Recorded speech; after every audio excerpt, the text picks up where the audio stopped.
大家好，歡迎嚟到可觀仔嘅頻道啊！咁今日咧就想簡單少少同大家講一單嘢嘅。咁其實咧，我係上網啦，早前兩日咧就聽咗一個日本 YouTuber 講呢單嘢出嚟啦。咁我覺得幾得意，我好想同大家分享一下啦。佢唔係咩鬼故啊，唔係咩怪談嘅，但係如果你係當事人，你聽到咁樣嘅嘢咧，你會好驚啦，同埋好愕然嘅，同埋係唔知點樣做嘅嚇。講嚟之前俾翻個 like 同埋訂一下我頻道先啦，多謝晒。嗱，大家都知道個嚟日本咧就有啲黑社會人士噶啦嚇，嗰啲叫做 Yakuza 嘅朋友嘅。咁其實咧，日本咧亦都係好忌一樣嘢，就係如果你同呢啲人士影相嘅話咧。咁好多人咧就會誤會你都係佢哋嘅一份子嚟嘅，所以有好多比較出名少少嘅藝人啊，甚至 YouTuber 都好啦嚇，佢哋都唔係好想同呢啲人影相嘅。咁好啦，話說啦，呢一個 YouTuber 咧，佢就喺條街嗰度行緊啦，好似係東京嚟，唔記得喺邊度。咁佢行下嘅時候咧，迎面而嚟咧，佢就話見到有3-4個人左右啦。其實一眼佢都話，睇到呢紮咧，應該都係嗰啲有背景人士嚟噶啦吓。咁佢都諗住避開啲行噶啦。咁點知道咧，其中有一個有兩個啦吓，一見到佢個樣咧，就話：咦，你咪就係喺 YouTube 上邊講乜乜乜嗰個人咯，係嘛？咁佢一聽到咧，即刻都怯咗一怯嘅。佢話係啊，你好啊咁樣啦吓，即係因為佢好多訂閱者嘅，所以佢好多人認識佢嘅。跟住咧，呢幾位有背景人士咧，就竟然咁樣同佢講，話我要同你影張相，我哋影張相啊咁樣。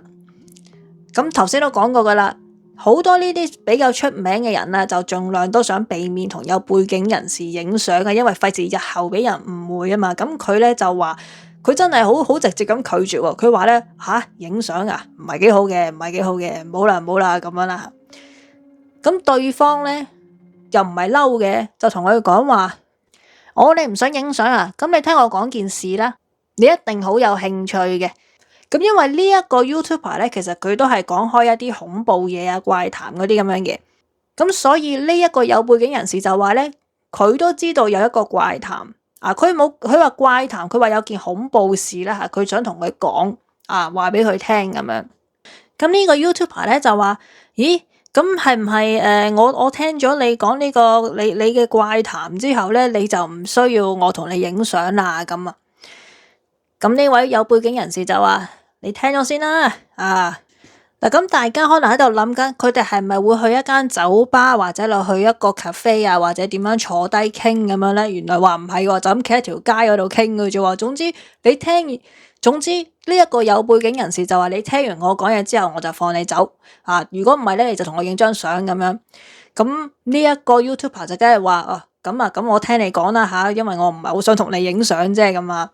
咁好啦，呢個 YouTuber 就形容咧吓，嗰陣時佢哋咧係有3-4個人左右嘅。咁其中一個人咧就唔係日本人嚟噶噃。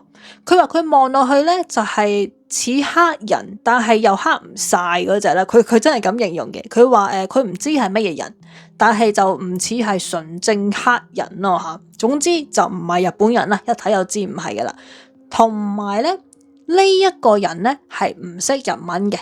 淨係見到佢同呢班有背景人士企埋一齊喺度行咁啊！佢又喺度自己笑咁樣啦，喺度傻笑咁樣啦吓。咁呢紮有背景人士喺度講乜嘢咧？其實佢係聽唔明嘅。OK，跟住咧，其中一位有背景人士咧就對住 YouTuber 講，佢話：喂，見唔見到嗰條友啊？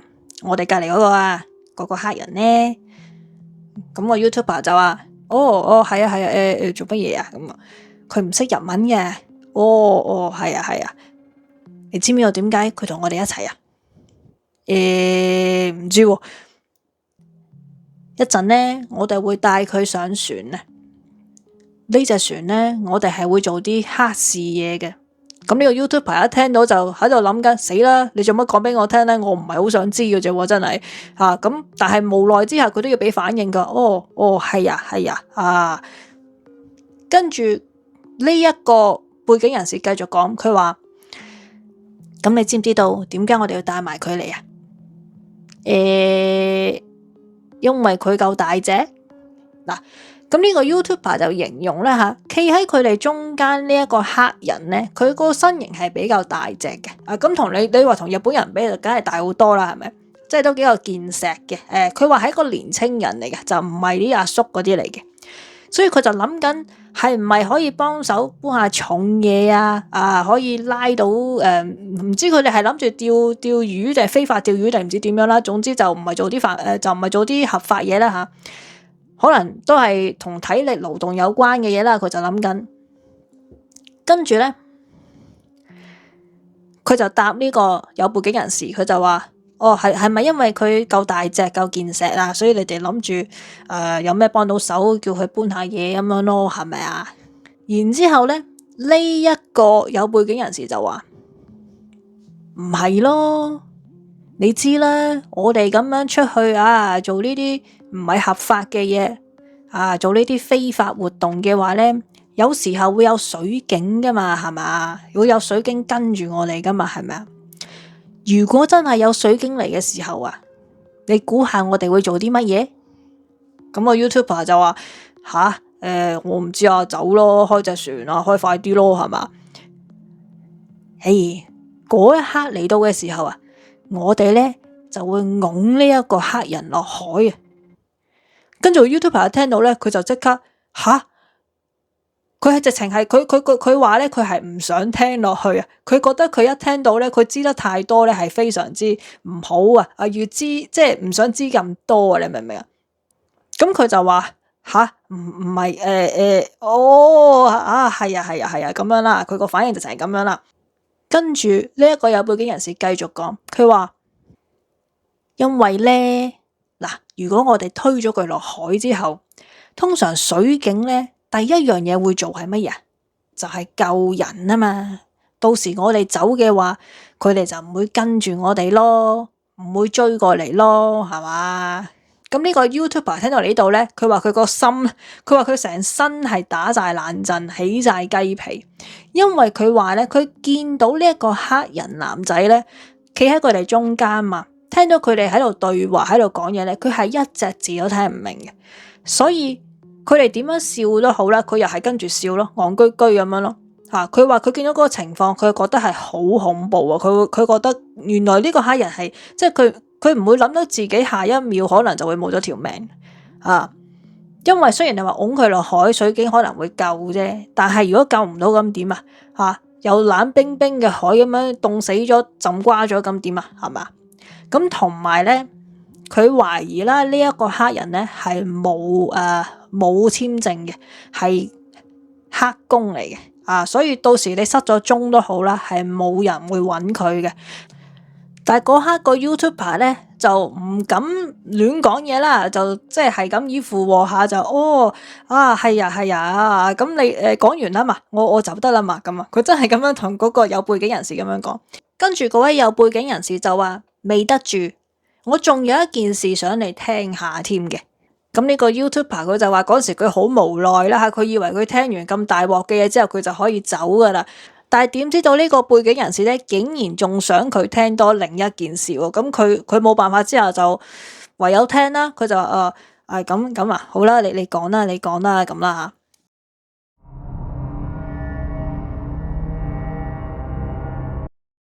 咁好啦，下一件事咧，其實就係講佢哋呢幾個有背景人士入邊其中一個人嘅經歷嚟嘅，就話咧佢啱啱咧坐完監出嚟，咁通常咧有背景人士啦喺日本嘅話啦如果你啱啱坐完監出嚟咧，通常咧嗰啲大佬啲兄弟咧就會幫佢哋整一個秘密嘅慶祝啊，咁呢個秘密慶祝係乜嘢咧？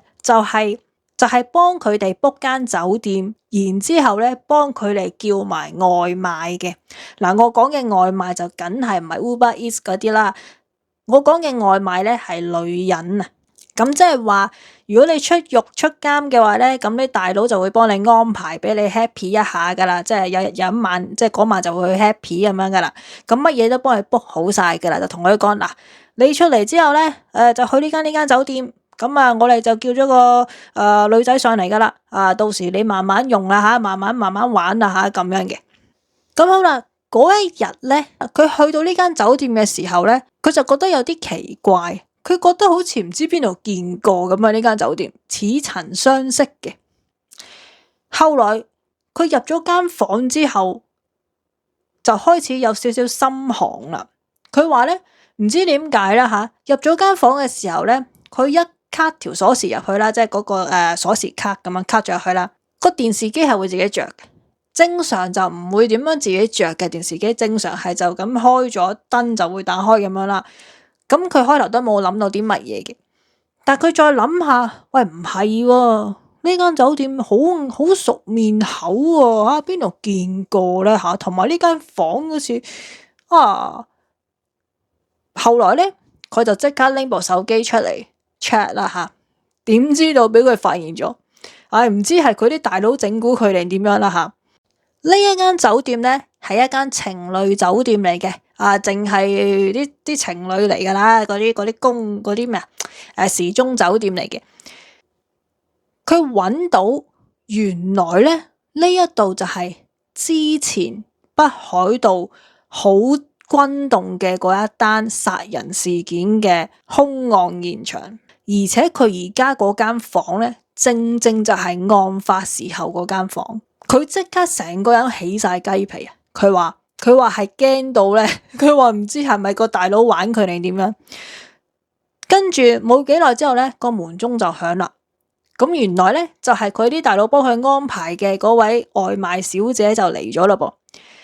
咁其實呢一個古惑仔咧吓，佢就冇講清楚自己係衰咩入去呢個監倉噶啦吓，但係睇上嚟其實佢個人就唔係話太差嘅。佢咧就好坦白咁樣同呢一個外賣小姐講，佢話：喂，呢度咧，我哋不如快啲走咯。